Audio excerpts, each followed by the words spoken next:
Every child deserves to be loved by their father, but some fathers fail in the cruelest ways imaginable. Sometimes the worst betrayal comes from the person who should protect you most.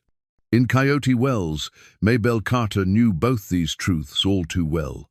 Her father Theodore spent his days drinking away his sorrows and his nights gambling away what little they had left. One cold October night, after losing another hand of poker at Murphy's saloon, he did something unforgivable. He grabbed his daughter and pushed her toward Eli Morgan, a quiet cowboy. "Take her," Theodore said.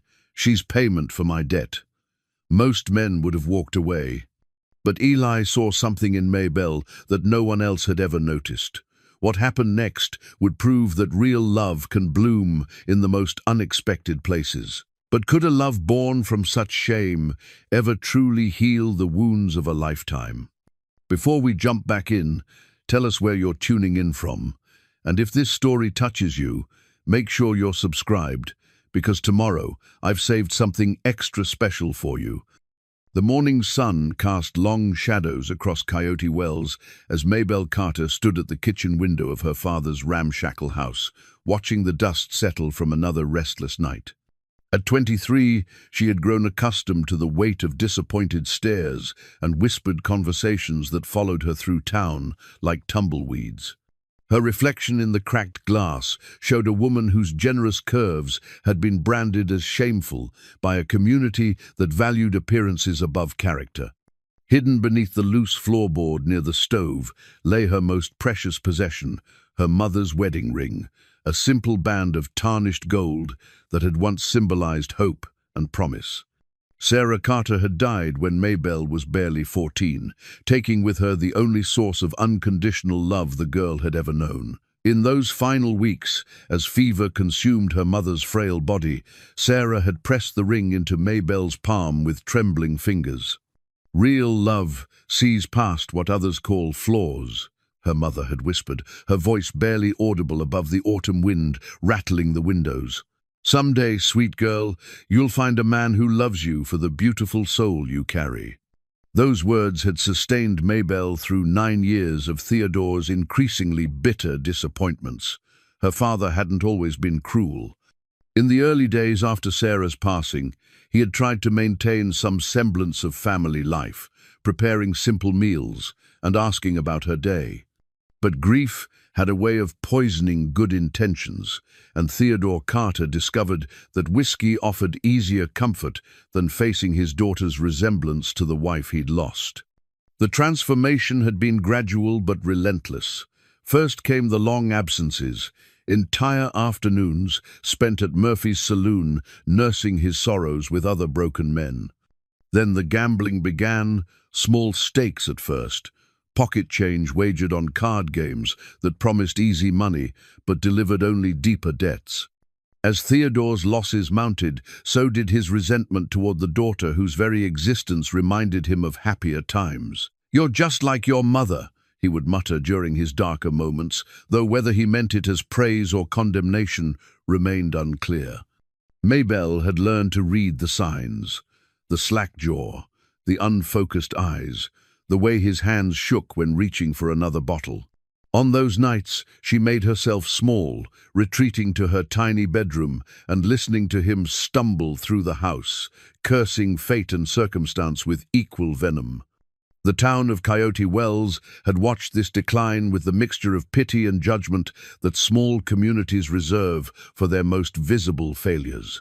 Mrs. Patterson, the banker's wife, would cluck her tongue sympathetically while purchasing supplies at Morrison's general store, speaking just loudly enough for others to hear. "That poor girl," she would say, adjusting her perfectly arranged shawl. "Such a burden for any man to bear, especially one dealing with his own troubles." The words stung because they contained a grain of truth that Maybelle couldn't deny. She was different, larger than other women, quieter in social situations, more comfortable with books and housework than dancing and flirtation. But she had also inherited her mother's gentle spirit and practical wisdom, qualities that seemed invisible to most of Coyote Wells's residents. Her days followed a predictable rhythm born of necessity. Before dawn, she would stoke the fire and prepare whatever meager breakfast their dwindling funds could provide. Theodore rarely emerged before noon, giving her precious hours of solitude to tend their small vegetable garden and mend his increasingly threadbare clothes. The afternoon brought trips to Morrison's store for supplies, where she endured the weight of curious stares and half-whispered conversations that ceased abruptly upon her approach. Evenings were the hardest. As Theodore prepared for another night at Murphy's saloon, Maybelle would retreat to her sewing or reading, trying to ignore the familiar sounds of bottles being uncorked and coins being counted. She had learned not to ask where he was going or when he might return. Such questions only invited his anger, and she had grown weary of being blamed for circumstances beyond her control. 3 miles outside town, on a modest ranch bordered by cottonwood trees and meandering Willow Creek, lived Eli Morgan, a man whose quiet presence had become part of Coyote Wells' landscape without ever truly belonging to its social fabric. At 31, Eli possessed the lean build and weathered hands of someone who had spent his life working the land, but his eyes held depths that suggested experiences far beyond raising cattle and mending fences. He had arrived in Coyote Wells 5 years earlier, purchasing the old Henderson place with cash and few explanations about his past. The ranch house was modest but well built, with a wide front porch that caught the morning sun and a stone fireplace that warmed the main room during harsh winter nights. Eli had spent his first year making necessary repairs and improvements, working with the focused determination of a man who understood the value of solid shelter and honest labor. Unlike Theodore Carter, Eli Morgan drank sparingly and gambled not at all. His visits to Murphy's saloon were infrequent and brief, usually involving business discussions with other ranchers or the occasional shared meal with Doc Henderson, the town's aging physician who had taken a paternal interest in the newcomer's welfare. "That Morgan fellow keeps to himself," the townspeople would observe, though whether this was criticism or commendation depended entirely on the speaker's perspective. Some respected his self-reliance and steady work ethic, while others found his privacy suspicious and his politeness forced. The truth was simpler than most speculation suggested. Eli Morgan had learned early in life that some wounds healed better in solitude, away from well-meaning questions and casual judgments. His parents had died in a house fire when he was 19, taking with them not only his family, but also his faith in permanence and security. The years that followed had been spent drifting from ranch to ranch, learning skills and saving money, while avoiding the kind of emotional attachments that made loss unbearable. Coyote Wells had offered him something precious: anonymity and the opportunity to build a life on his own terms. The ranch provided steady work and measurable progress, while the town's social distance allowed him to heal without constant reminders of what he had lost. He was content, if not entirely happy, and contentment seemed like a reasonable goal for a man who had learned not to expect too much from fate. On this particular October morning, as Maybelle stood at her cracked kitchen window and Eli walked among his cattle in the pale dawn light, neither could have imagined how dramatically their separate lives would intersect. The town continued its familiar routines, shopkeepers sweeping their storefronts, children walking to school, women gathering at Morrison's store to exchange gossip and goods. Mrs. Patterson adjusted her shawl and prepared another day's worth of sympathetic observations. Doc Henderson mixed his morning tonic and wondered about the young rancher who reminded him so much of his own younger self. Theodore Carter slept off another night's disappointment, his pockets empty and his resentment growing stronger with each passing day. The debts were mounting, and his daughter's presence had become a constant reminder of responsibilities he could no longer bear. In his whiskey-clouded mind, desperate solutions began to take shape, solutions that would soon transform his family's tragedy into someone else's unexpected opportunity. The morning air carried hints of the coming winter, and somewhere in the distance, a meadowlark sang its liquid song to the vast Montana sky. It was the kind of day that promised ordinary troubles and familiar sorrows, the kind of day that made dramatic change seem impossible. But in small towns like Coyote Wells, where everyone's business became everyone's concern, ordinary days had a way of becoming extraordinary, without warning. And sometimes, in the space between one heartbeat and the next, lives that had run on parallel tracks for years suddenly converged in ways that changed everything. The sun climbed higher, warming the earth and casting shorter shadows. Soon, the familiar rhythms would resume work and worry, hope and disappointment, the endless cycle of small-town existence that ground dreams into dust, while occasionally, miraculously, allowing new ones to take root in the most unlikely soil. Neither Maybelle nor Eli knew it yet, but their quiet morning routines were numbered. By sunset, everything they thought they understood about their lives would be turned upside down, and the story of their unexpected love would begin to unfold in ways neither had dared to imagine. The weathered deed to Eli's ranch lay folded in his shirt pocket as he pushed through the bat-wing doors of Murphy's saloon. That cold October evening, never imagining it would become the center of a desperate man's scheme. He had come to town for supplies and stayed for a quiet meal, hoping to avoid the crowd that typically gathered on Friday nights. But as the evening wore on and the whiskey flowed more freely, the atmosphere grew charged with the kind of reckless energy that made prudent men uncomfortable. Theodore Carter sat hunched over a corner table, his clothes wrinkled and his eyes bloodshot from 3 days of steady drinking. Before him lay a pile of crumpled bills and scattered coins, the last remnants of money that should have bought winter supplies for his household.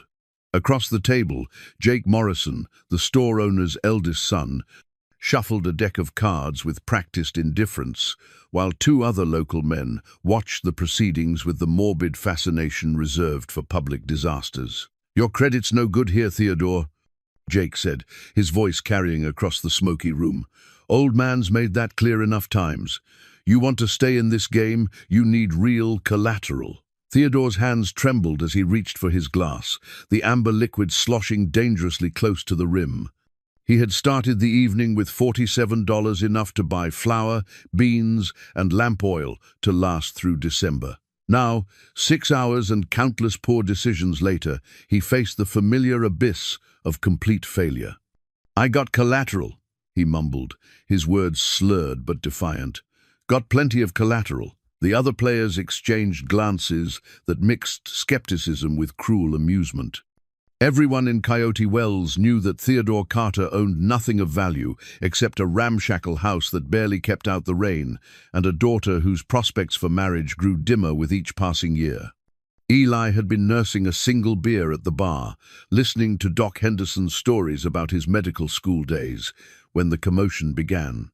Something in Theodore's voice, a note of desperate bravado that Eli recognized from his own dark moments, made him turn toward the corner table with growing unease. $20 says you're bluffing," Jake Morrison said, leaning back in his chair with the confidence of a man who held all the advantages.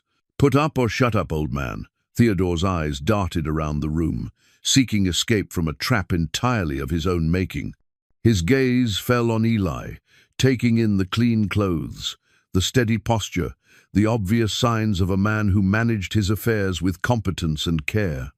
In Theodore's whiskey-addled mind, a plan began to form, a plan so desperate and shameful that a sober man would never have entertained it. "Maybelle," he said suddenly, the name falling from his lips like a stone into still water. "My daughter's worth more than $20 to the right man." The saloon fell silent except for the crackling of logs in the fireplace and the distant sound of wind rattling the windows. Even Jake Morrison's practiced indifference wavered as the full implication of Theodore's words sank in. "You can't be serious," Doc Henderson said, rising from his bar stool with the kind of moral outrage that comes from witnessing something fundamentally wrong. "Theodore, you're drunk. Go home and sleep this off." But Theodore had crossed a line that separated desperate from depraved. and the alcohol in his system had silenced whatever conscience might have stopped him. He lurched to his feet, swaying slightly as he pointed an unsteady finger at Eli. "You," he said, his voice carrying the false authority of a man who had nothing left to lose. "Morgan, you need a woman to cook and clean, don't you? Maybelle's strong as an ox and twice as useful, worth more than any $20 bet." Eli felt every eye in the saloon turn toward him, and for a moment the weight of unwanted attention threatened to drive him back into the night. But something in Theodore's words, the casual cruelty, the complete disregard for his daughter's dignity, ignited an anger that burned hotter than his natural inclination toward privacy. "That's enough," Eli said, his quiet voice somehow carrying more authority than Theodore's drunken bluster. "A man doesn't talk about his daughter that way." Theodore laughed, a bitter sound that held no trace of genuine humor. "My daughter, my business. She's eaten my food and lived under my roof for 23 years without bringing nothing but shame to the family name. Time she started earning her keep." The casual brutality of the statement hit Eli like a physical blow. He thought of his own parents, remembering how his father had spoken of his mother with reverence even years after her death, and how both had treated him with unwavering love, despite his youthful mistakes and stubborn independence. "She's not property," Eli said, stepping away from the bar to face Theodore directly, "and you're too drunk to make decisions about anyone's future." But Theodore had moved beyond rational argument into the realm of desperate bargaining. He fumbled in his jacket pocket and produced a folded paper, the deed to his house, such as it was, and slammed it onto the table beside his dwindling pile of money. "House and daughter," he declared, his words carrying the finality of a man who had decided to lose everything at once. "Against whatever you got in your pocket, Morgan, winner takes all." The silence that followed was broken only by Jake Morrison's nervous shuffling of cards and the whispered prayers of Mrs. O'Brien, who had come to the saloon looking for her own wayward husband and instead found herself witnessing something that would fuel gossip for months. Eli looked around the room, taking in the faces of men he had known for 5 years, some sympathetic, others merely curious, all waiting to see how he would respond to this grotesque proposition. He thought of Maybelle Carter, whom he had seen perhaps a dozen times in passing, always walking with her head down, as if apologizing for taking up space in the world. "Where is she now?" he asked quietly. "Home," Theodore said, mistaking Eli's question for interest. "Probably mending my socks or some other useful thing. She's got domestic skills. I'll give her that." The callousness of the statement made Eli's decision for him. He reached into his pocket and pulled out the deed to his ranch, the paper that represented 5 years of hard work and careful planning, the foundation of everything he had built since arriving in Coyote Wells. "One hand," he said, placing the deed on the table. "Winner takes what's on the table. Loser walks away with nothing."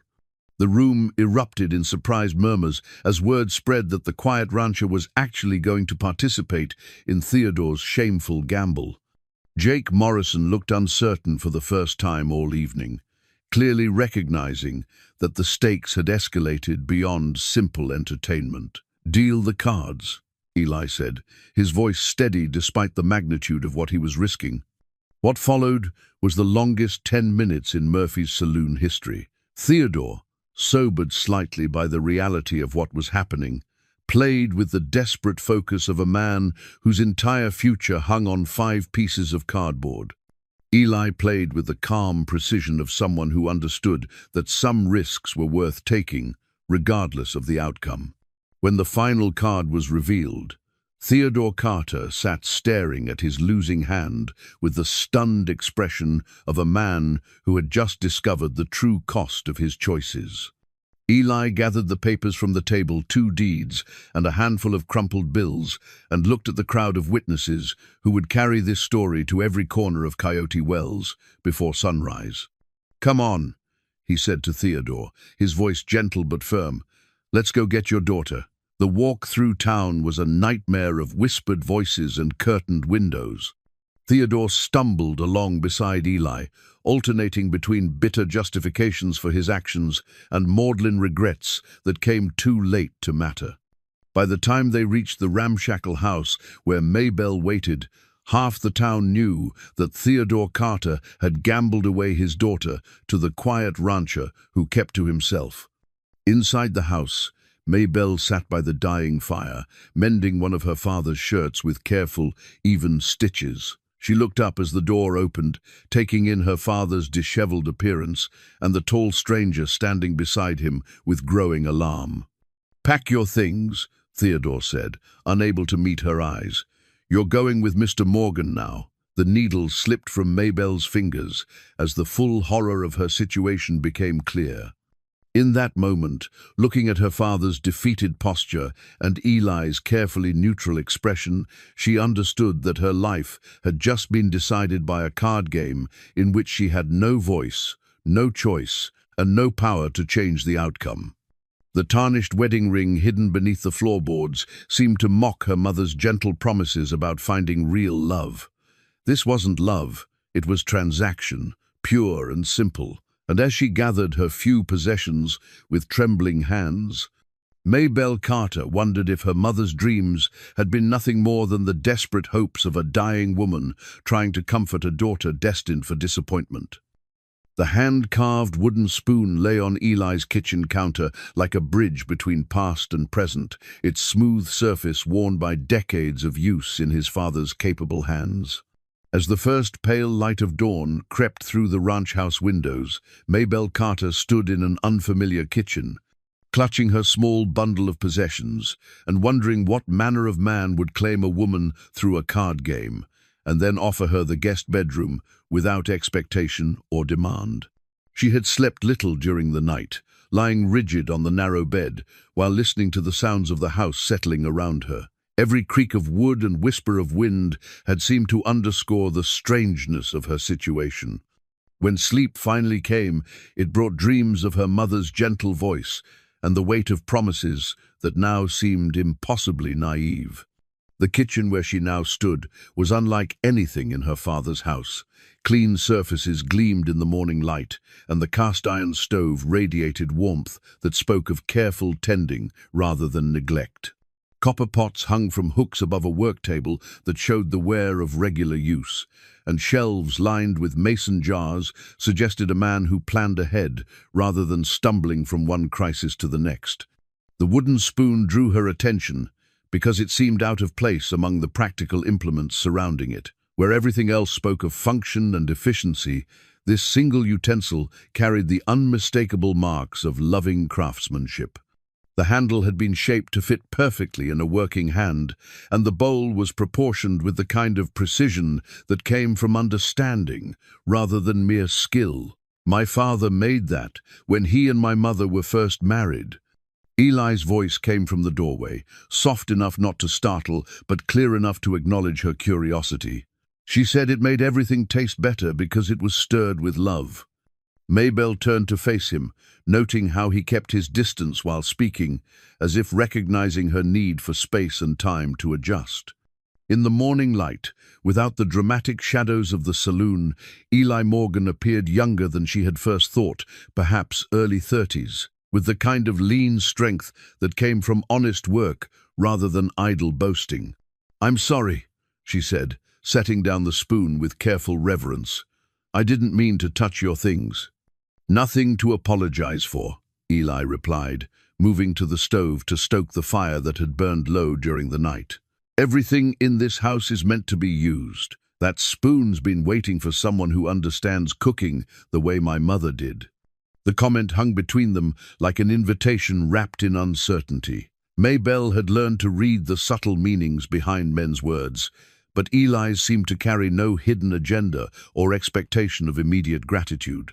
He simply continued his morning routine, checking the fire, filling the coffee pot, laying strips of bacon in a well-seasoned skillet, as if her presence were a natural part of his day, rather than the result of a shameful transaction. "I can make breakfast," she offered, watching him work with movements that spoke of long practice and careful attention to detail. "It's the least I can do."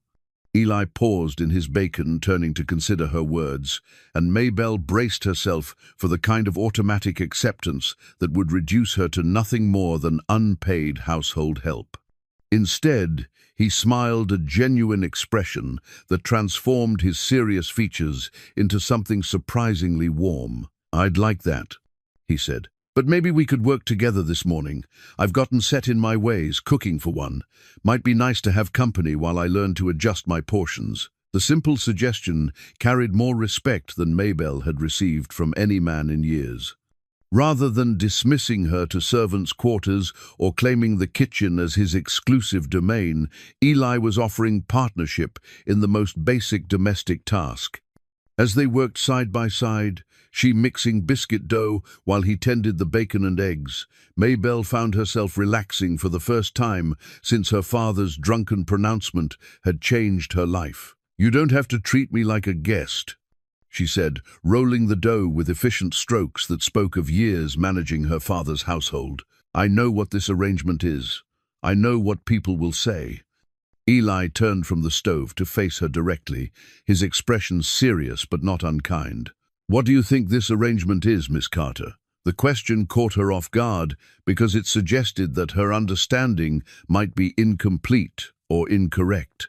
She had spent the sleepless night assuming that she understood the terms of her new situation: cooking, cleaning, and whatever other services a man might expect from a woman acquired through a gambling debt. "I'm here to work," she said carefully, "to earn my keep and justify the trouble you've taken on my account." "And what makes you think you're trouble?" The question was so unexpected that Maybelle nearly dropped her rolling pin. In her experience, her presence was always trouble: too much food consumed, too much space occupied, too many disappointed expectations about what a woman should look like or how she should behave. The idea that someone might not view her as a burden required a fundamental shift in thinking that felt both dangerous and desperately hopeful. "I'm not what most men would choose," she said finally, the words emerging with the weight of 23 years' worth of confirmation from fathers, neighbors, and potential suitors who had made their preferences abundantly clear. Eli studied her for a long moment, his coffee cup suspended halfway to his lips, as if weighing his response with unusual care. When he spoke, his words carried the authority of someone who had given the matter considerable thought. "Most men are fools," he said simply. "They see what they expect to see instead of what's actually there." The biscuits went into the oven, and they sat down to their first shared meal with the careful politeness of strangers trying to establish common ground. Eli asked about her preferences for coffee, strong or weak, with or without sugar, and mentioned that he usually read for an hour after breakfast if she had similar interests. The conversation was ordinary in all the ways that Maybelle's life had never been, and the very normalcy of it felt like a gift she hadn't known how to ask for. After breakfast, as she insisted on washing the dishes despite his offers to help, Maybelle allowed herself to study the kitchen more carefully. The wooden spoon rested on its hook beside other implements that showed similar care in their selection and maintenance. Mason jars held flour, sugar, and beans in quantities that suggested planning and foresight.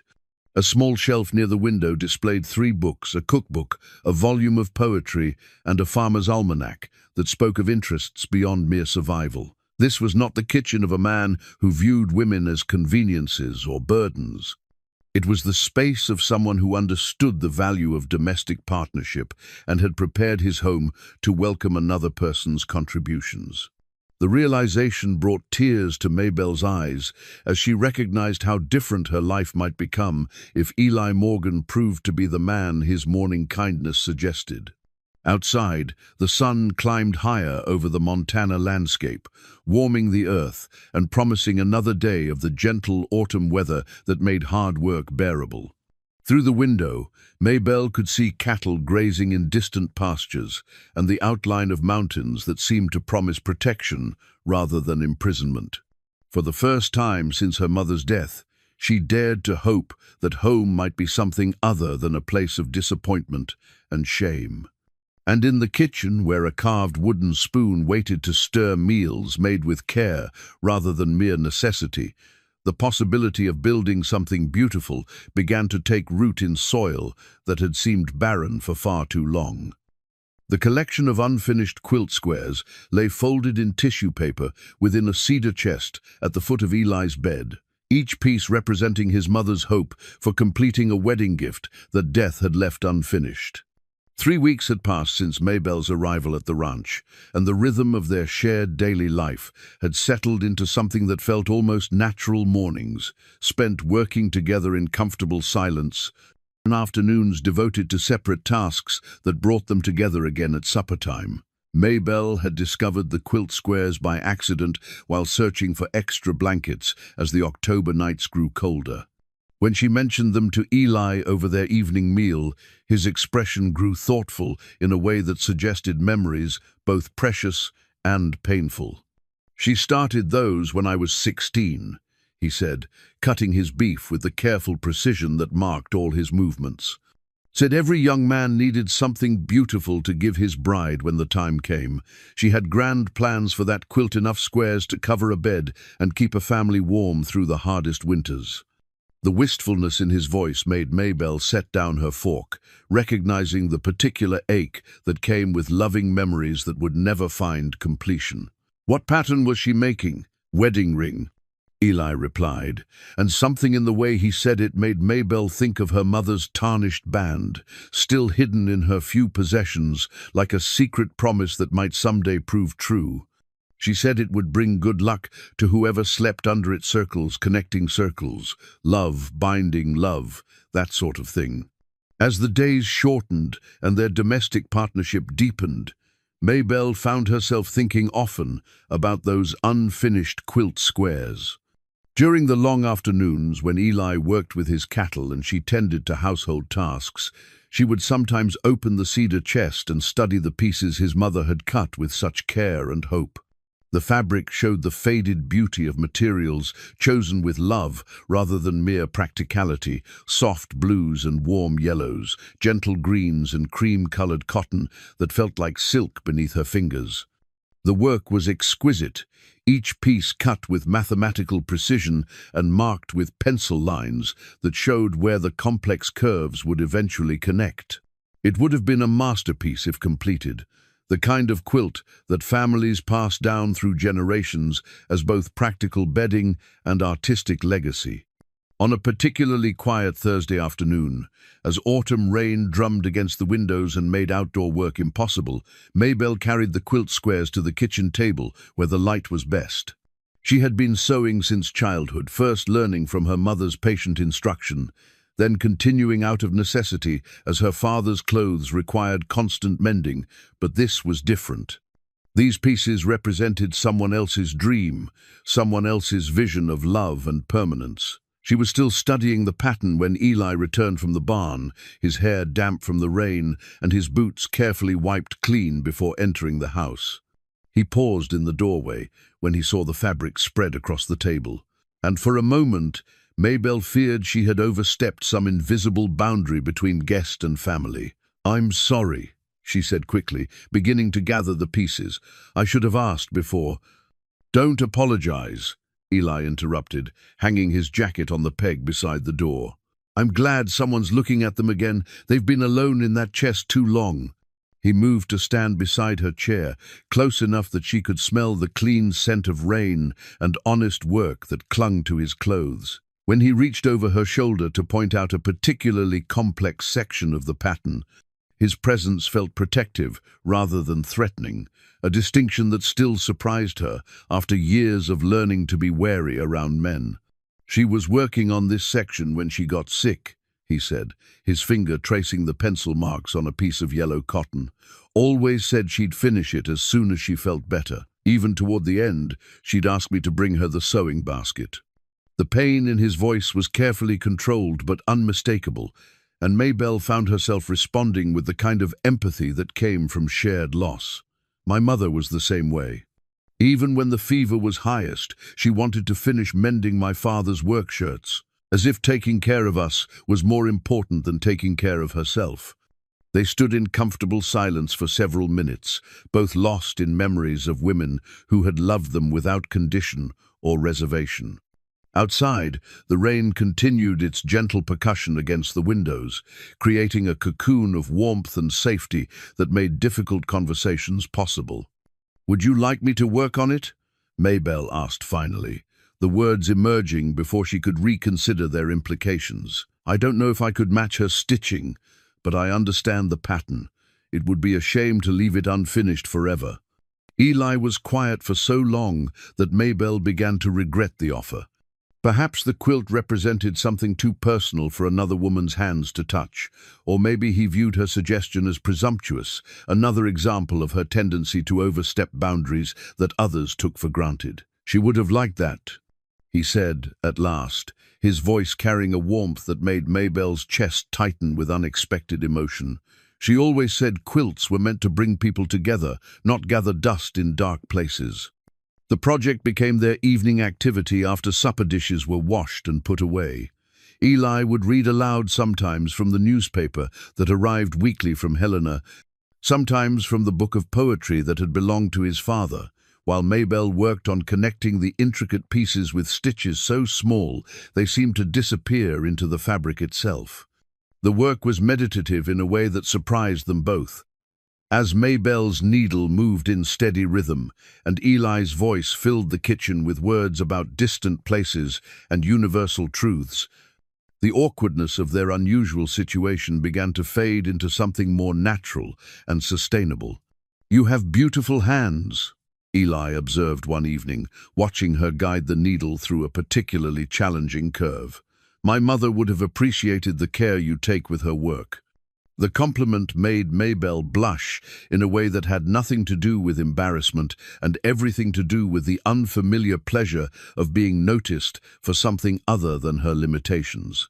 In the warm circle of lamplight, with the quilt growing beneath her fingers and Eli's steady presence beside her, she began to understand that some kinds of partnership developed through shared work rather than grand declarations.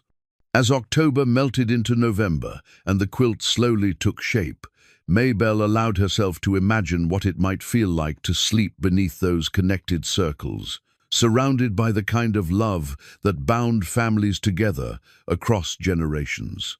It was a dangerous hope, perhaps, but in the quiet comfort of Eli's kitchen, with his mother's dream growing real beneath her careful stitches, dangerous hopes began to feel like possibilities worth pursuing.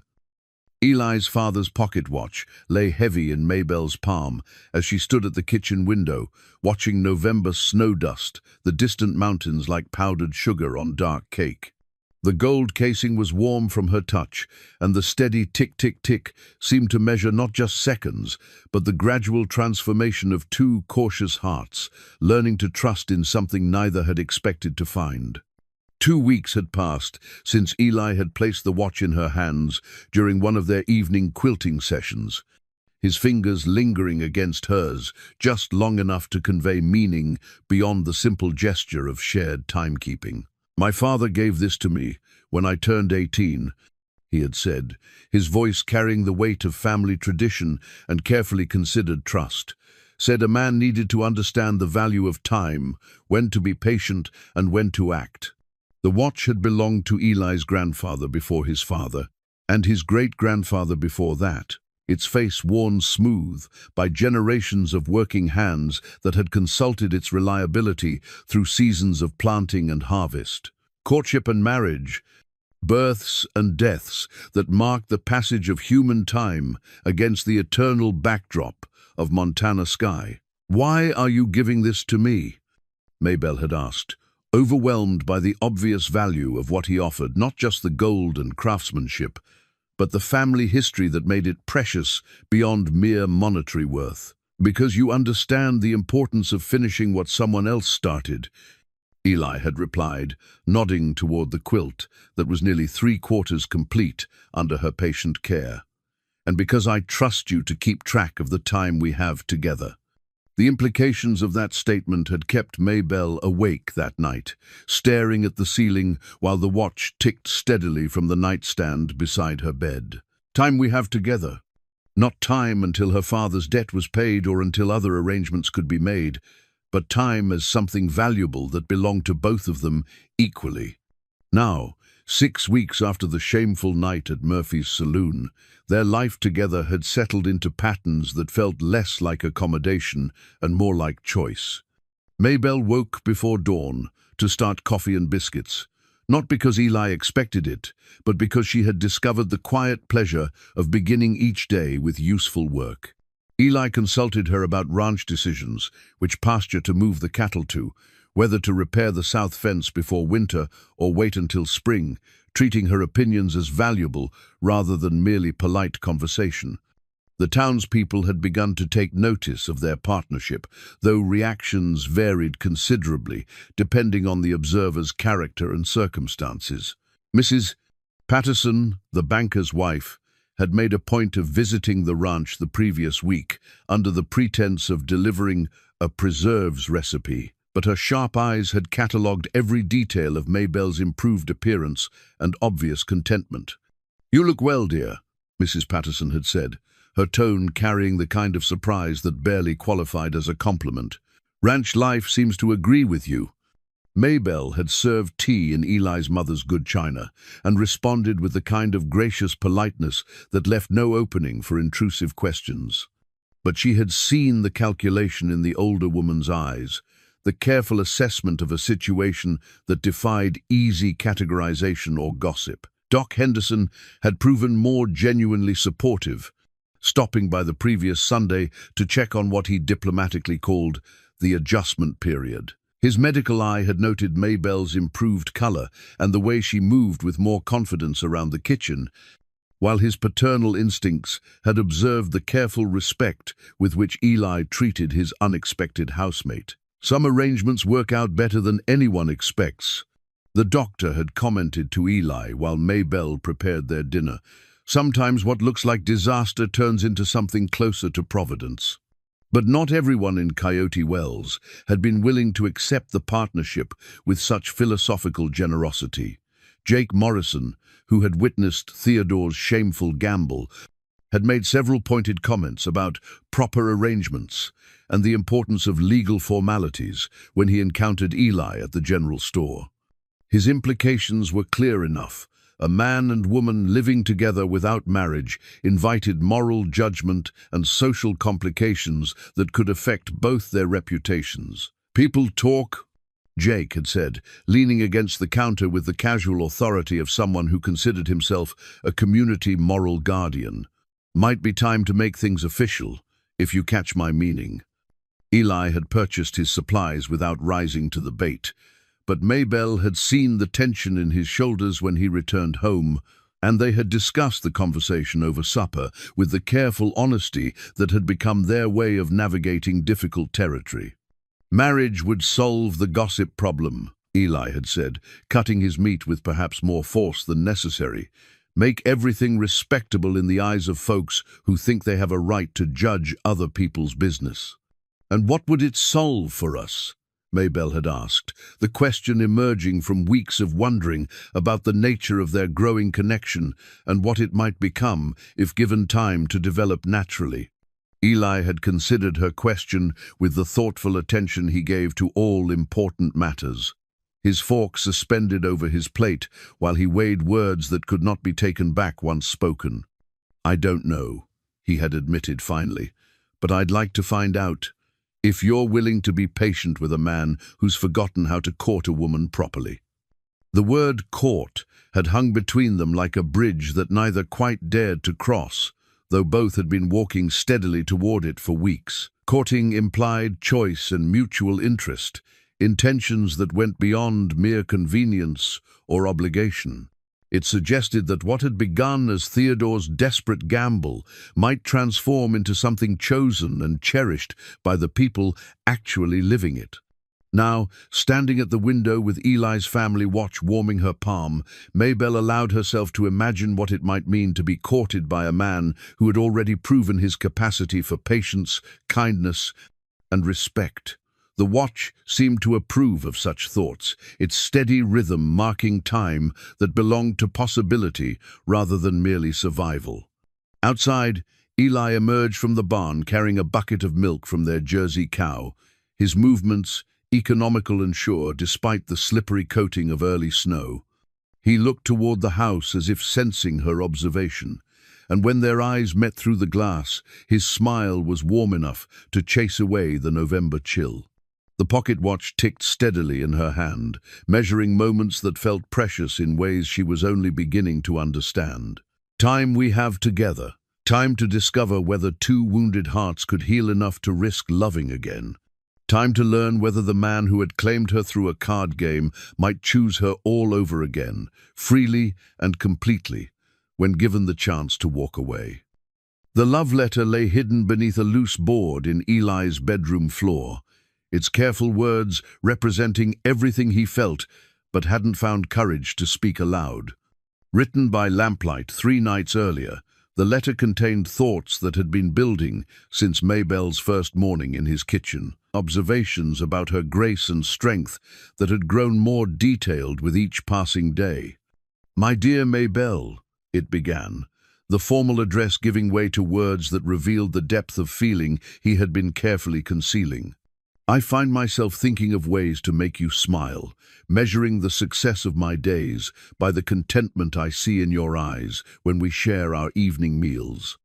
You have brought warmth to rooms that I had forgotten were cold, and purpose to routines that had become mere survival." The letter continued for 3 pages, touching on everything from her patient work on his mother's quilt to the way she hummed softly while kneading bread. Unconscious melodies that made the kitchen feel like the heart of a real home. But despite the honesty of its sentiments, the letter remained undelivered, hidden away, like a confession too dangerous to risk. December had arrived with crystalline beauty that transformed the ranch into something from a children's storybook, and with it came the kind of weather that kept people close to their fires and dependent on each other's company. The first serious snowfall had blanketed the landscape in pristine white that sparkled in the morning sun and crunched satisfyingly underfoot when Eli made his rounds to check on the cattle. Mabel had adapted to winter ranch life with the practical competence that marked all her endeavors. She had learned to bank the fires properly for overnight warmth, to prepare hearty meals that sustained hard work in bitter cold, and to read the subtle signs that indicated when storms were building beyond the mountains. More importantly, she had learned to accept Eli's obvious pleasure in her company without the defensive wariness that had once made simple compliments feel like potential traps. Their first real disagreement had come, ironically, over his attempts to lighten her workload during a particularly fierce storm that kept them both housebound for 3 days. Eli had insisted on helping with the washing and mending, arguing that partnership meant sharing all tasks rather than dividing them along traditional lines. Mabel had objected with surprising vehemence, not because she minded the help, but because she feared he was taking on domestic duties out of pity rather than genuine desire to participate. "I'm not helpless," she had said, her voice carrying an edge of frustration that surprised them both. "I can manage a household. I've been doing it since I was 14. "I know you can," Eli had replied, continuing to fold the clean sheets despite her protests. "But just because you can do something alone doesn't mean you should have to." The distinction had led to their first truly personal conversation about expectations and fears, past disappointments and future hopes. Sitting by the fire while the storm raged outside, they had talked until nearly midnight about what it meant to be useful versus valued, needed versus wanted, accepted versus chosen. "My father made it clear that I was a burden," Mabel had admitted, her voice steady despite the pain such acknowledgement required. "That my presence in his life was something to be endured rather than enjoyed. I learned early not to expect anything different from other people." Eli had listened without trying to minimize her experience or offer easy reassurances that would have felt hollow. Instead, he had shared his own fears about emotional attachment, the way his parents' sudden death had taught him that loving someone meant risking devastating loss. "I told myself that staying alone was safer," he had said, poking at the fire with unnecessary attention. No one to disappoint, no one to lose, no one to grieve if things went wrong. But safe isn't the same as happy, and I was getting tired of safe. The conversation had ended with their first intentional physical contact, Eli's hand covering hers as they sat on the sofa, both staring into the flames rather than risk meeting each other's eyes. The touch had lasted only a few seconds, but the warmth of it had lingered long after they retreated to their separate bedrooms. The Christmas social at the church provided their first public appearance as what the townspeople were beginning to cautiously call a couple. Maybelle had sewn herself a new dress from fabric that Eli had quietly purchased during his last trip to town. Deep green wool that complemented her eyes and fit her generous figure with the kind of flattering precision that spoke of careful measurements and genuine care. The evening had started awkwardly, with the kind of polite but strained interactions that occurred when small communities tried to incorporate change into established social patterns. But Eli's obvious pride in Maybelle's appearance and his gentle attentiveness throughout the evening had gradually won over most of the skeptics. When Jake Morrison made a comment about making honest women out of convenient arrangements, Eli's response had been swift and unequivocal. "Miss Carter is the most honest woman I've ever met," he had said, his quiet voice carrying clearly across the church hall. "Any man would be lucky to earn her regard, and I'm grateful every day that she chose to give me the chance to prove myself worthy of it." The public declaration had silenced Jake's implications and established clearly that Eli viewed their relationship as courtship rather than mere cohabitation. More importantly, it had given Maybelle the kind of public respect that she had never experienced, the recognition that her choices and feelings mattered in determining her own future. Walking home through the snow-covered streets, with Eli's arm offered as gentlemanly support against the slippery patches, Maybelle had felt something she barely recognized, the warm glow of being genuinely treasured by someone whose opinion she had come to value above all others. "Thank you," she had said as they reached the ranch house, the words carrying weight beyond simple politeness. "For what?" Eli had asked, though his smile suggested he understood perfectly well. "For seeing me," she had replied, "really seeing me, not just what everyone expects you to see." That night, as Maybelle lay in her bed listening to the wind whistle around the house corners, she had allowed herself to imagine what it might feel like to be loved completely by a man who had already proven his capacity for patience, respect, and genuine affection. The fantasy was dangerous because it felt increasingly possible, and possibility required courage that she was still learning to summon. In his own room, Eli had taken out the hidden letter and read it again by lamplight, wondering if the time had come to risk everything on words that could not be taken back once spoken. Outside, the Montana winter settled deeper around the ranch house, but inside, two hearts moved steadily toward the kind of love that could weather any storm. The hidden will lay buried beneath a stack of old newspapers in Theodore Carter's ramshackle house, its yellowed pages containing a truth that would shake the foundations of everything. Maybelle and Eli thought they understood about their situation. Doc Henderson discovered it while helping to clean out Theodore's belongings after the man's sudden collapse from alcohol poisoning had left him clinging to life in the town's makeshift infirmary. "Someone needs to go through his papers," the doctor had told Maybelle when she arrived at his office, her face pale with worry, despite years of disappointment and neglect. "See if there are any relatives to notify, any debts that need settling. I know it's hard, but you're his next of kin." Theodore had been unconscious for 3 days, his body finally succumbing to the poison he had been feeding it for nearly a decade. The townspeople spoke in hushed voices about divine judgment and inevitable consequences, but Maybelle felt only the hollow ache that came with watching someone destroy themselves one bottle at a time. Eli had accompanied her to the house she had once called home, his presence offering silent support as she faced the accumulated debris of her father's failed life.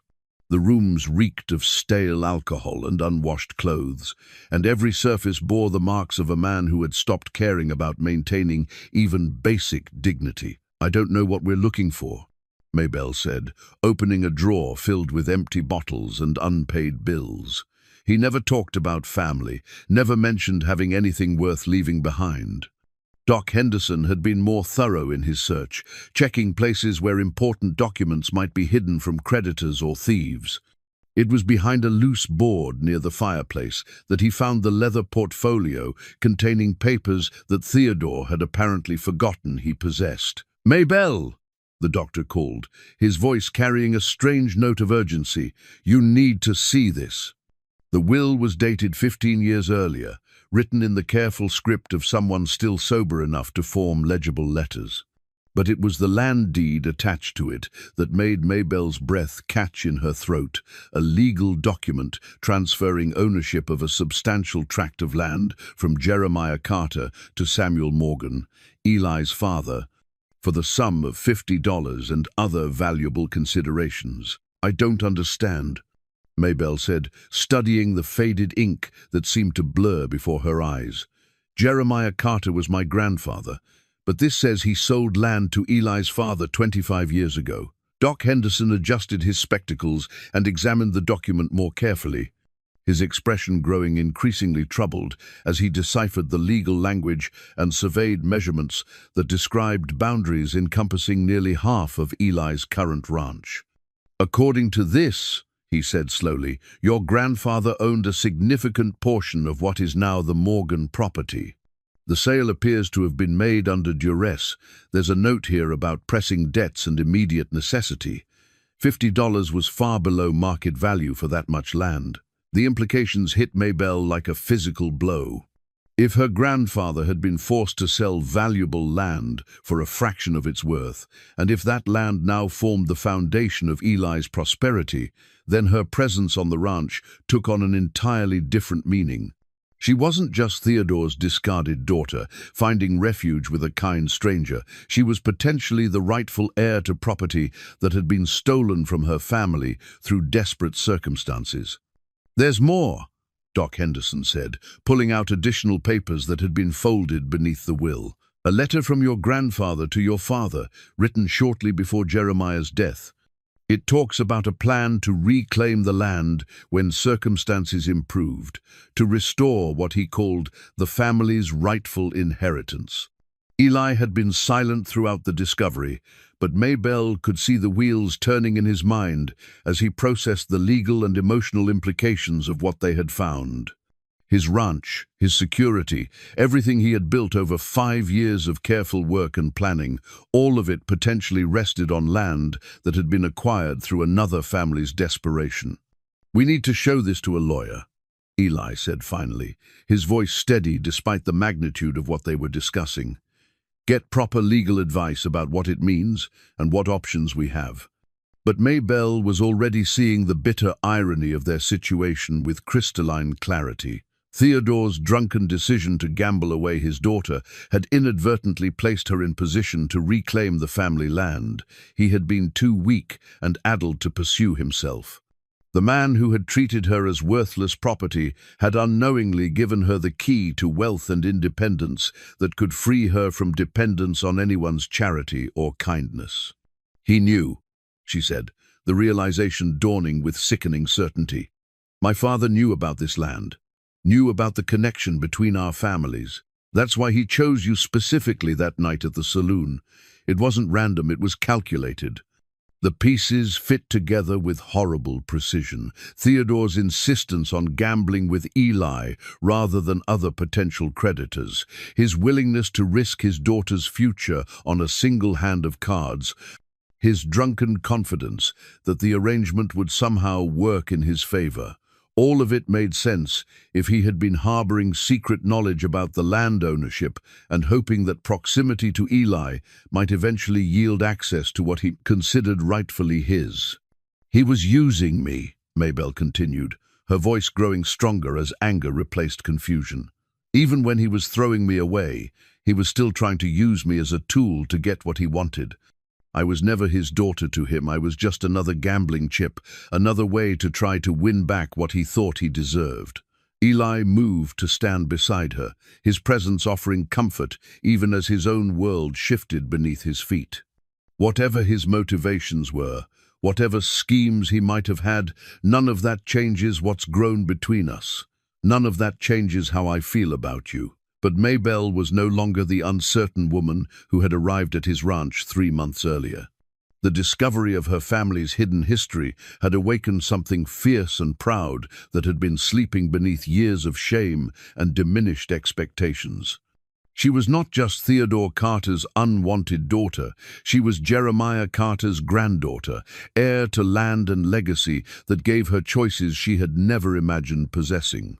"It changes everything," she said, her voice carrying new authority that surprised them both. "I'm not a burden you took on out of kindness. I'm not someone who should be grateful for whatever scraps of affection you're willing to offer. I have my own worth, my own inheritance, my own power to choose what happens next." The transformation was stunning and immediate.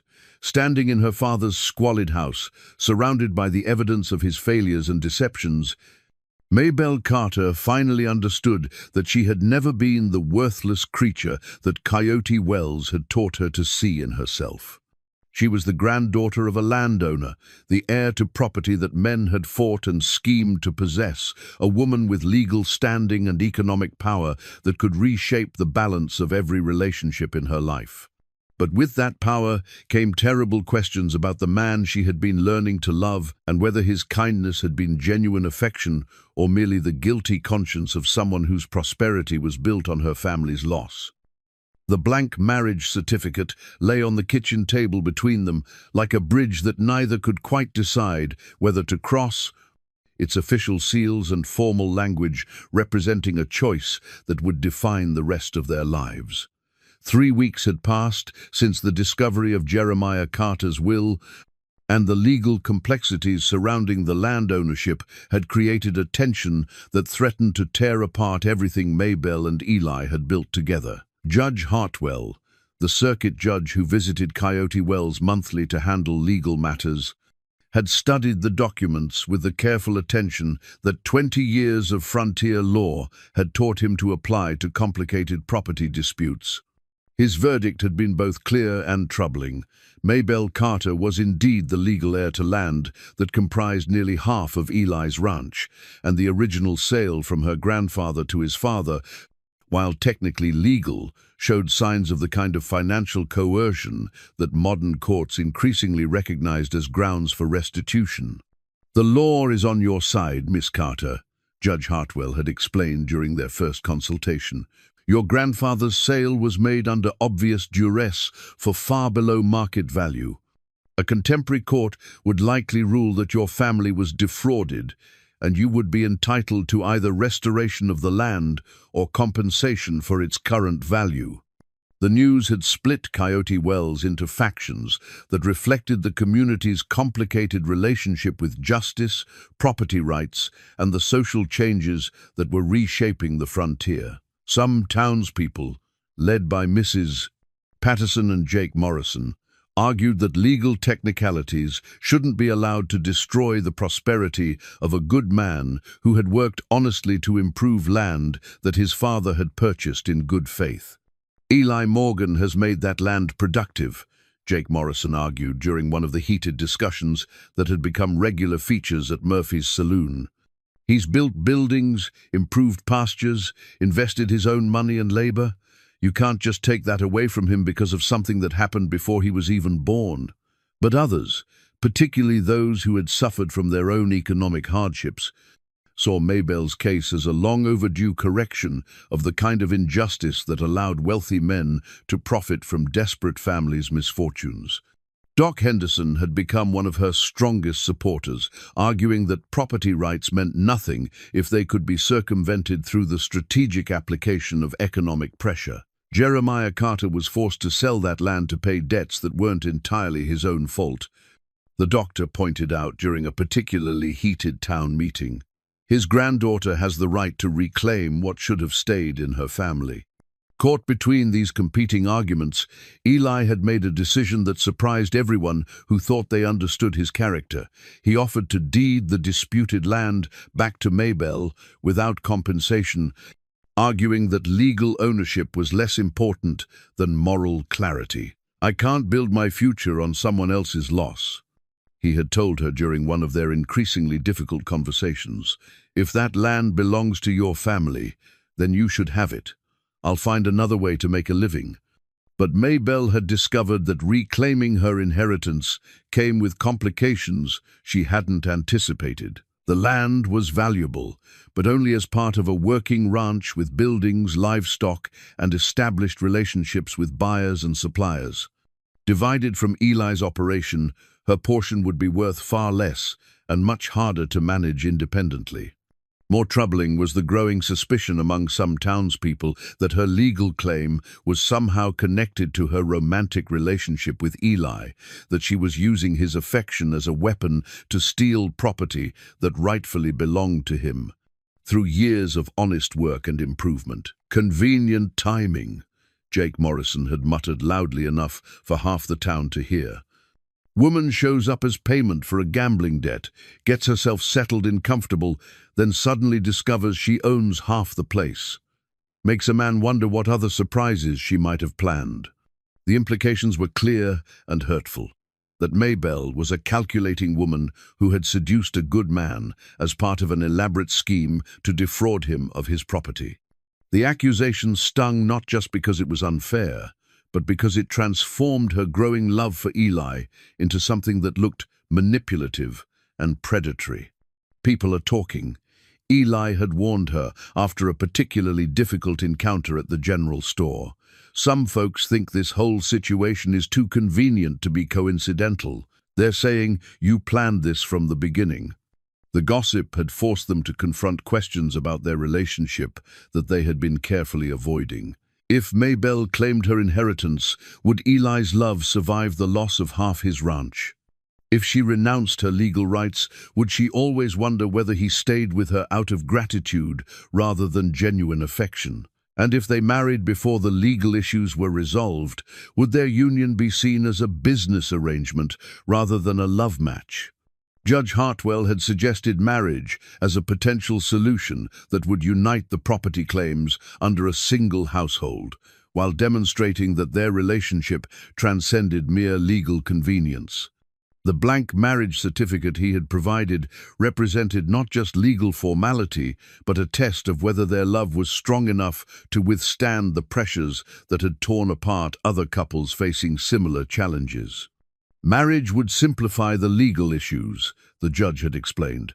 Joint ownership, shared responsibility, no questions about who has the right to make decisions about the land.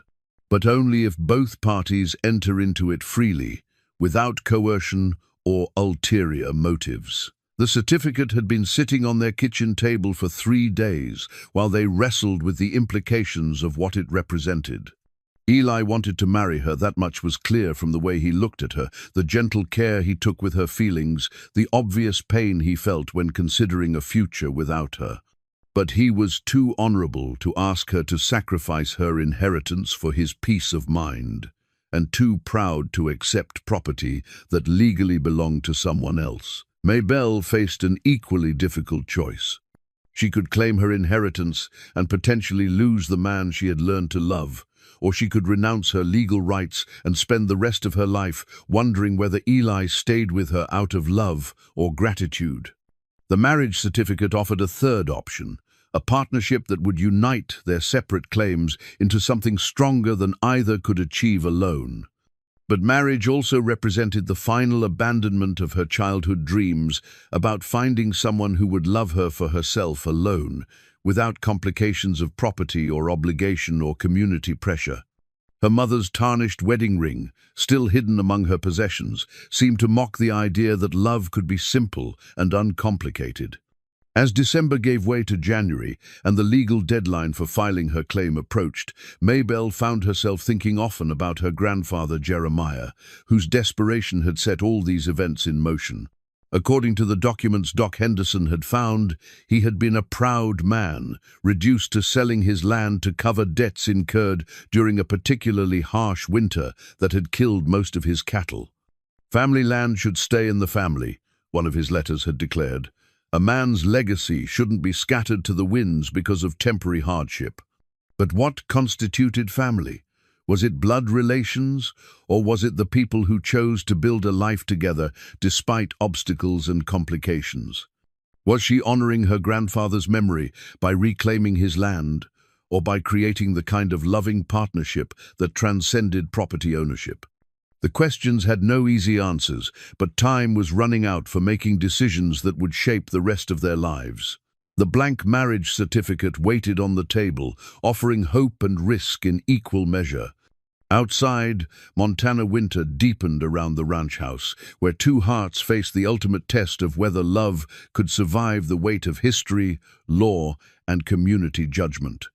In 3 days, Judge Hartwell would return to Coyote Wells, expecting resolution, either a marriage that united the competing claims or a legal battle that would tear apart everything they had built together. The choice was theirs, but the consequences would ripple through the community for years to come, determining not just their own future, but the precedent for how property, justice, and love would intersect in the changing American West. The judge's gavel lay ready on the makeshift bench that had been set up in the church hall, its polished wood representing the weight of legal authority that would soon determine the fate of two hearts and a community's understanding of justice. The entire population of Coyote Wells had gathered for what they understood would be either a wedding ceremony or a property hearing, possibly both, depending on the decisions that Maybelle, Carter, and Eli Morgan made in the next few hours. Judge Hartwell had arrived on the morning stage with his leather satchel of legal documents and 20 years of experience mediating disputes that tested the boundaries between law and equity, rights and relationships. His weathered face showed the kind of patient wisdom that came from understanding how personal conflicts could reshape entire communities when handled poorly, and how the right decision could heal wounds that had been festering for generations. "Miss Carter," he said, his voice carrying clearly through the packed church hall where every seat was occupied, and people stood 3 deep along the walls. "You have presented compelling evidence that a significant portion of the Morgan Ranch legally belongs to your family through inheritance from your grandfather, Jeremiah Carter. Do you wish to proceed with your claim?" Maybelle stood at the front of the room wearing the green wool dress that Eli had bought her for Christmas, her mother's tarnished wedding ring finally visible on her finger where she had placed it that morning as a symbol of the love she hoped to honor rather than the bitterness she was determined to leave behind. Beside her, Eli stood straight and tall, his own father's pocket watch chain visible across his vest, 2 people bound together by family heirlooms that represented the past they had inherited and the future they were choosing to create. "Your Honor," Maybelle said, her voice steady despite the magnitude of what she was about to declare, "I acknowledge that my grandfather's land was sold under circumstances that would justify legal restitution in a modern court. The evidence clearly shows that economic duress forced a sale far below fair market value." A murmur ran through the crowd as people leaned forward to catch every word of what they sensed would be a decision that defined not just property ownership, but the kind of community Coyote Wells wanted to become. "Mrs." Patterson clutched her shawl tighter, while Doc Henderson nodded approvingly from his seat near the front. "However," Maybelle continued, her eyes finding Eli's face and drawing strength from the love and support she saw there, "I have also learned that justice is not merely about reclaiming what was lost, but about building something better from the pieces we inherit." Judge Hartwell raised his eyebrows slightly, recognizing the tone of someone who had wrestled with competing principles and emerged with a decision that honored multiple truths simultaneously. "Eli Morgan has spent 5 years improving land that his father purchased in good faith," Maybelle said, her voice growing stronger as she explained reasoning that had cost her weeks of sleepless nights to reach. He has built buildings, developed water sources, established relationships with buyers and suppliers that benefit the entire community.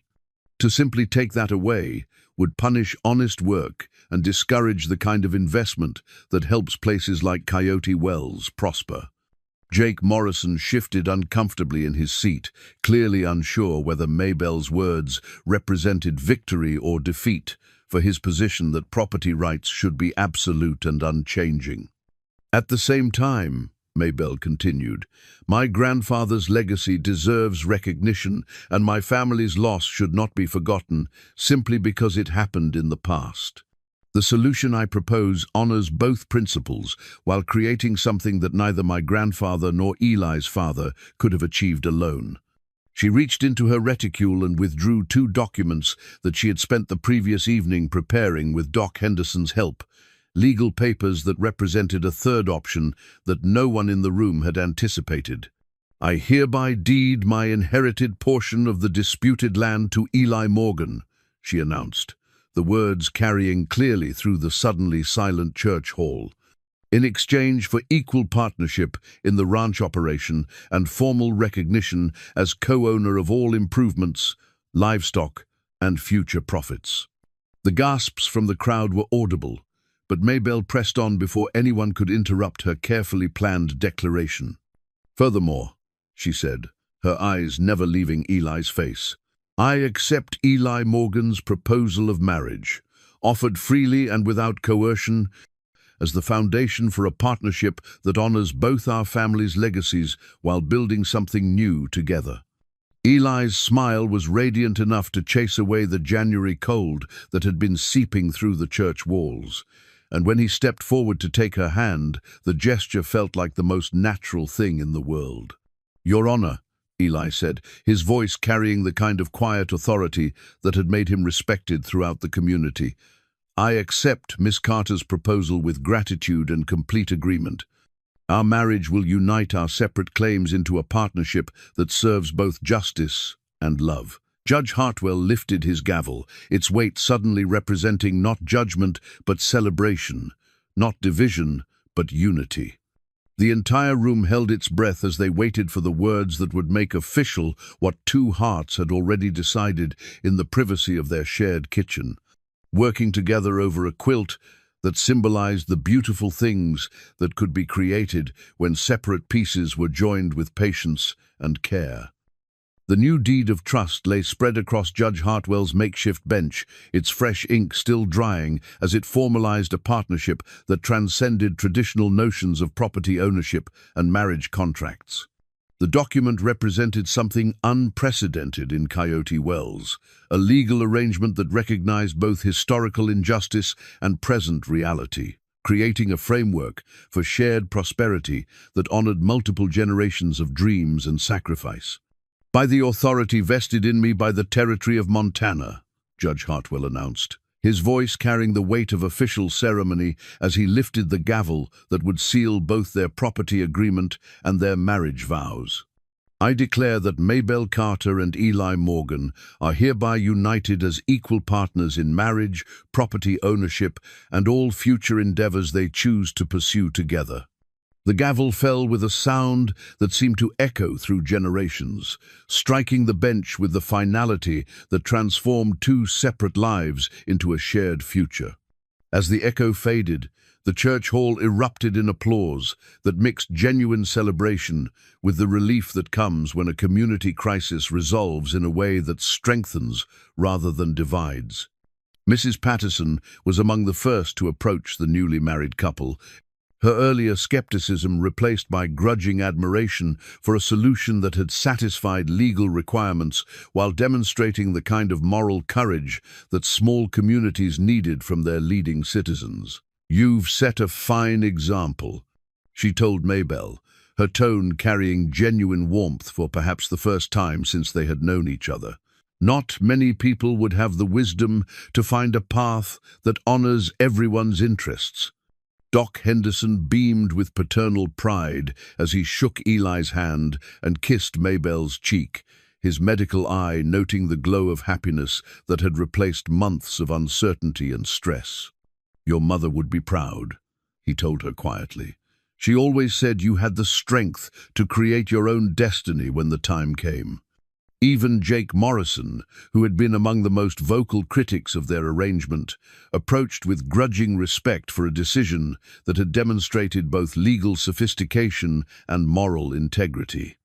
"Takes courage to do what you did," he admitted to Maybelle. "Not everyone would give up a sure thing for the sake of fairness." But the most meaningful moment came when Theodore Carter, propped up in a wheelchair and still weak from his recent brush with death, was wheeled into the church hall by two men who had been detailed to bring him from Doc Henderson's infirmary. His appearance shocked those who hadn't seen him since his collapse, gaunt, trembling, aged beyond his years by alcohol and self-inflicted suffering. "Maybelle," he said, his voice barely audible above the celebration surrounding them. The crowd quieted as people strained to hear what the man whose desperate gamble had started everything might say to the daughter he had treated so cruelly. She approached his wheelchair with caution, unsure whether this moment would bring reconciliation or fresh pain. Eli stayed close beside her, ready to provide support if her father's presence proved too difficult to bear. "I heard what you did," Theodore continued, his hands shaking as he struggled to meet her eyes. "Heard how you found a way to honor your grandfather's memory while still doing right by everyone involved. That took more wisdom than I ever showed in my whole miserable life." The words hung in the air between them, carrying the weight of years of disappointment and the possibility of something that might not be forgiveness, but could perhaps be understanding. "I'm sorry," he said finally, the apology emerging with the difficulty of someone who had forgotten how to express genuine remorse. "I'm sorry for treating you like property, for caring more about my own failures than your happiness, for being the kind of father who destroyed rather than protected." Maybelle looked down at the broken man who had caused her so much pain and found that the anger she had carried for so long had been replaced by something closer to pity. He had punished himself more thoroughly than she ever could, and his suffering had taught him truths that sobriety might have revealed years earlier. "I forgive you," she said simply, the words feeling strange but right as they left her lips. "Not because you deserve it, but because I deserve to be free of the anger I've been carrying." Theodore nodded weakly, tears running down his weathered cheeks as he processed forgiveness he had never expected to receive. "Be happy," he whispered. "Be the kind of happy that I never figured out how to be." As the celebration continued around them, Eli and Maybelle signed the deed of trust that would govern their shared ownership of the ranch, their signatures appearing side by side on legal documents that represented equality, partnership, and mutual respect. The paper would be filed in Helena and recorded in the territorial records, but its real significance lay in what it symbolized: two people choosing to build something together that honored the past while embracing the future.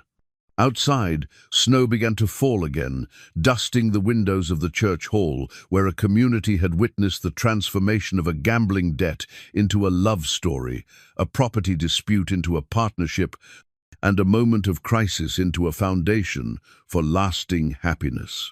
The gavel had fallen, the papers were signed, and a new chapter was beginning for everyone whose life had been touched by the events that started in Murphy's saloon on a cold October night. The baby's cradle sat near the fireplace in the ranch house kitchen, its hand-carved sides gleaming with the oil finish that Eli had applied with such care during the long winter evenings. While Maybelle grew round with their first child, 18 months had passed since their wedding day in the church hall, and the cradle represented not just anticipation of new life, but the continuation of a love story that had transformed two wounded hearts into something stronger than either had dared to hope. October had returned to Coyote Wells with the familiar beauty of changing leaves and crisp mornings, but this year the season carried promise rather than the dread that had once marked Maybelle's autumns. She stood at the same kitchen window where she had first held Eli's father's pocket watch, But now her reflection showed a woman transformed, confident in her place in the world, secure in love that had been tested and proven, glowing with the anticipation of motherhood that would begin a new generation of the combined Carter-Morgan legacy. The ranch had prospered under their joint management, becoming one of the most successful operations in the territory through a combination of Eli's practical experience and Maybelle's careful attention to the business details that many ranchers overlooked. Their partnership had proven that two people working together could achieve more than either could accomplish alone, and their success had inspired other couples in the community to reconsider traditional divisions of labor and responsibility. The quilt that had brought them together during their first tentative months was now complete, its wedding ring pattern covering the bed in their shared bedroom, where it provided warmth through Montana winters and reminded them daily of the beautiful things that could be created when separate pieces were joined with patience and love. Maybelle had added a final border to the quilt after their marriage, incorporating fabric from both her mother's wedding dress and Eli's father's best shirt, a symbol of how their separate family histories had woven together into something new and lasting. Theodore Carter had survived his brush with death, but emerged from it a changed man who spent his remaining months trying to make amends for the damage his drinking had caused. He lived quietly in a small room behind Doc Henderson's office, helping with simple tasks around the clinic and attending the weekly temperance meetings that had become his anchor in sobriety. His relationship with Maybelle remained complicated, but had evolved into something approaching mutual respect, and he had expressed cautious hope about becoming a grandfather who might provide better guidance to the next generation than he had managed with his own daughter. "I can't undo the harm I caused," he had told her during one of their occasional visits, his hands steady now, but his eyes still haunted by memories of his failures. "But maybe I can help your children understand the importance of making better choices than their grandfather did." Doc Henderson had become not just their friend, but a trusted advisor, whose medical knowledge would soon help bring their child safely into the world. His office now displayed a photograph from their wedding day, alongside pictures of other couples whose lives he had helped guide through difficult transitions, and he spoke often about the privilege of witnessing love triumph over circumstances that might have destroyed weaker partnerships. Mrs. Patterson had evolved into an unexpected ally whose initial skepticism had transformed into genuine admiration for the way Maybelle and Eli had handled their complicated situation. She had become the unofficial chronicler of their story, sharing it with visitors as an example of how frontier communities could adapt to change while maintaining their essential values of fairness and decency. Some folks said it wouldn't last. She would tell anyone who would listen, but I knew from the start that they had something special. You can tell when two people are meant to be together, and those two were meant to build something lasting. Jake Morrison had become one of their most reliable business partners, his general store serving as the primary outlet for the ranch's beef and dairy products. His early opposition to their arrangement had given way to practical recognition that their success benefited the entire community, and he had privately admitted to Doc Henderson that their marriage had taught him important lessons about the difference between legal technicalities and genuine justice. The cradle near the fireplace represented not just their own hopes for the future, but the community's investment in a new generation that would inherit both the strengths and the lessons of everything that had come before. Eli had carved it during the quiet hours after the day's work was finished, each curve and joint shaped with the understanding that it would hold not just their child, but the continuation of family traditions that stretched back through generations of Carters and Morgans who had struggled to build something lasting on the frontier. As Maybelle moved around the kitchen preparing their evening meal, she felt the baby move within her strong kicks that suggested a child eager to enter a world where love had proven stronger than circumstance, where justice had been achieved through compassion rather than conflict, and where two families' separate sorrows had been transformed into shared joy. Outside, Eli was finishing his evening rounds among the cattle that now grazed on land that belonged equally to both of them. Their shared ownership formalized in legal documents, but made real through daily choices to build something together that honored the past while embracing the future. The ranch bore both their names now, the Morgan Carter spread that had become a symbol throughout the territory of what could be accomplished when people chose partnership over possession, cooperation over competition. The sun was setting behind the mountains that had witnessed their transformation from strangers bound by a gambling debt into partners united by choice, respect, and the kind of love that grew stronger under pressure rather than weaker. Tomorrow would bring new challenges and opportunities, but tonight they would sit beside the cradle that held their hopes for the future, reading together from the books that had sustained them through difficult times, their voices joining in harmony as naturally as their lives had intertwined. The baby's cradle waited near the fire, ready to receive the next chapter of a love story that had begun with shame and desperation, but had grown into something that would inspire future generations to believe that real love could indeed bloom in the most unexpected places, nurtured by patience, watered by tears, and strengthened by the courage to see past surface appearances to the beautiful souls that waited underneath.